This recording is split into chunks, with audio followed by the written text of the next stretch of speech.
Red Bun means we're live, a casual take with your boy Steven Pepper, here to give a take off my chest.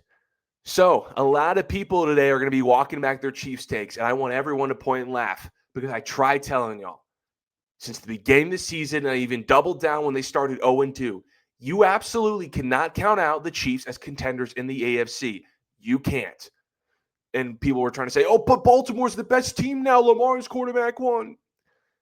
Guys, Lamar is now 1-6 versus Mahomes and the Chiefs in his career. Okay, this sport is like boxing. You can't call yourself the champ until you actually beat the champ. And until I see someone in this conference outright snatch the throne from the best quarterback and head coach in the world with still elite defense behind them and a healthier wide receiver core, you cannot say that, oh, run's over, dynasty's cooked. You can't. Okay, it's not a coincidence that the Chiefs' best offensive outing of the season was in Xavier Worthy's return. Okay, they look like a completely different team, a more dominant offense. Heck, the Chiefs of old. At one point in this game was 37-13 before garbage time.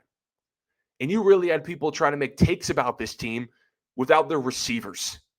How foolish is that? This got to be one of the most this has to be a demoralizing performance just for teams around the AFC that slowly started to believe that this was their year. Chargers, Bills, Ravens. But let me tell you something. I have to break the news to you. It's not your year until the Chiefs say it's your year. And I know that might be glaze, and I know the Chiefs got Buffalo in a month, and who knows, Buffalo's undefeated and actually still might be Buffalo's year. We'll find out in Buffalo. But I just found it so wild, the difference in discourse between these two teams, Ravens and Chiefs, coming in this game. They're both 1-2, but the Ravens were seen as a contender that just fumbled away 2 games thanks to Derrick Henry, and the Chiefs were just seen as they'll make the playoffs, but they're probably not going in that far. And I know Lamar left with a hamstring injury, but I thought Nick Wright said it best last week that all this talk about the Chiefs' offense can only get better. But the Ravens, they can't fix their defense. Yeah, they can get a little healthier, but even against Buffalo week 1, before the injuries started piling up, they didn't look all that great in that second half. Okay, and then here's people making these grand evaluations, grand predictions on the Chiefs season when Rice Worthy Brown have yet to play a game together. Okay, we still have 2 more games to play without seeing Rashee Rice. Xavier Worthy just came back.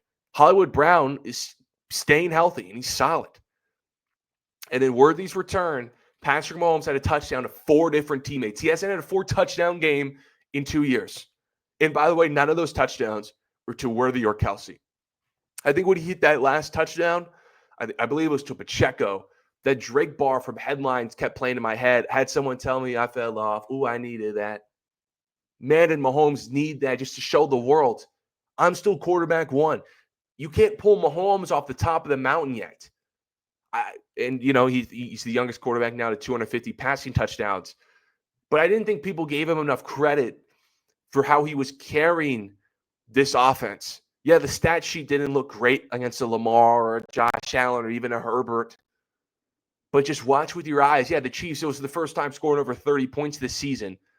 But they were really a couple Bucker missed field goals and that Kelsey dropped touchdown against Philadelphia from walking into that game with an offense that was averaging about 27 points a game.